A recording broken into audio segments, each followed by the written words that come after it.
it's Lemon. You're tuned into Ones to Watch, Northside Sessions. Do you think I'm crying for you when I'm alone? Do you think I'm begging for you to come back home? Do you think I'm hating all the shit that I said? Do you think I'm waiting for you naked in bed? Do you think I miss you? Are you confused? Do you think I miss you?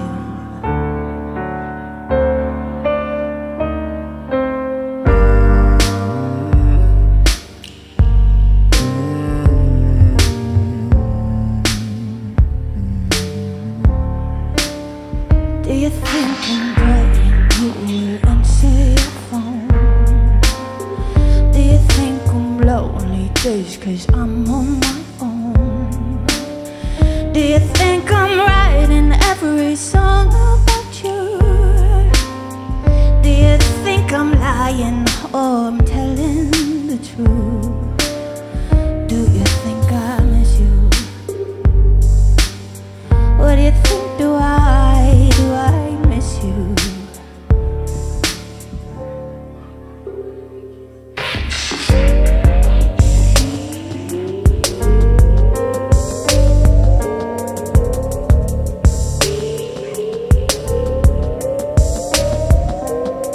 What do you think? Do I? What do you think? Do I? What do you think? Do I miss you?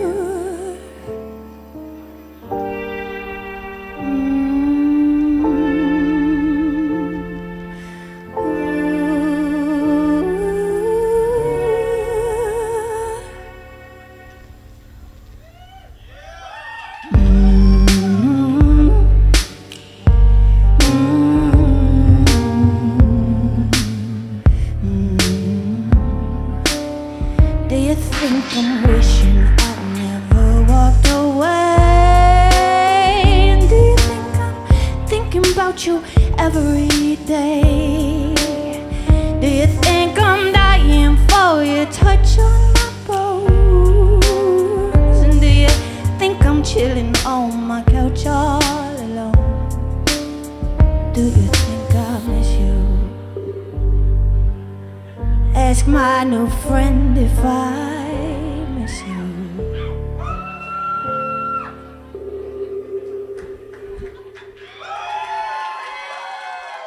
I wrote Whole Day after a breakup, and the original idea was to have 3 acts. So I was going to have Act 1, Act 2, Act 3, each of them kind of like representing the different stage after the breakup for me, which was like, first it was heartbreak, then it was anger, then it was hope and acceptance. But then we ended up combining Act 2 and Act 3, so Act 2 is anger and hope, but it works.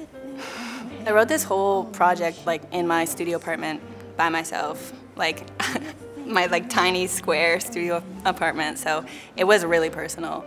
I wasn't even like realizing how personal it was because I was just kind of like writing like what I was feeling. I wasn't really thinking about it too much, but I was in one meeting one time and somebody asked me like a very personal question and I was like why are you asking me that? And then I realized like, oh, my songs are like super personal. A lot of people think like it's a breakup album because it is. A lot of the songs are like breakup songs, but to me it's more about like I was writing it during a time when I was like figuring out who I was and kind of like accelerating into like my belief in myself, you know what I mean, and everything that I knew I could do.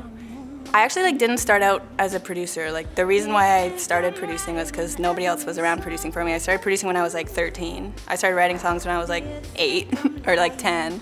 And then I just started teaching myself how to produce because I had to and nobody else, you know, was around to do it.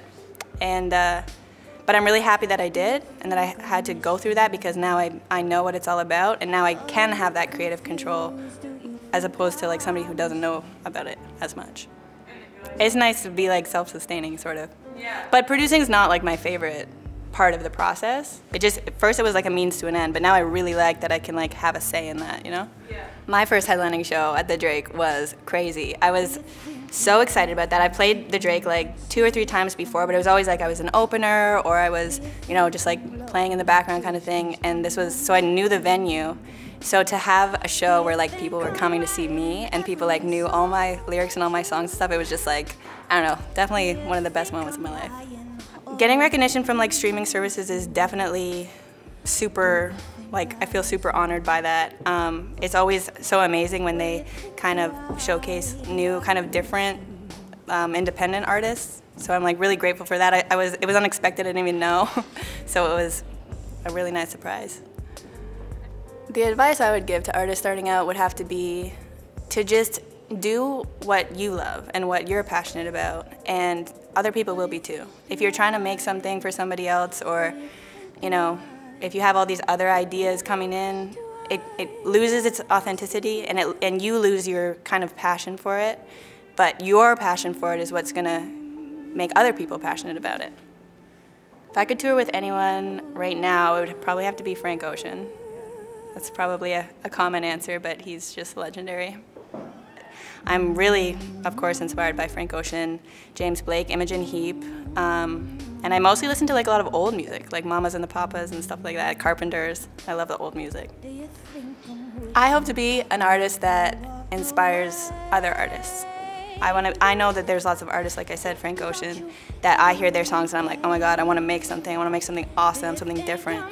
I would like to be like that for anyone creative, inspire other people. Right now I'm working on the next album, which I'm super, super excited about. This new album, it's definitely more experimental. I'm doing some different things, but I feel like I've kind of honed in on what I'm good at on this album. So I'm really excited to show everyone.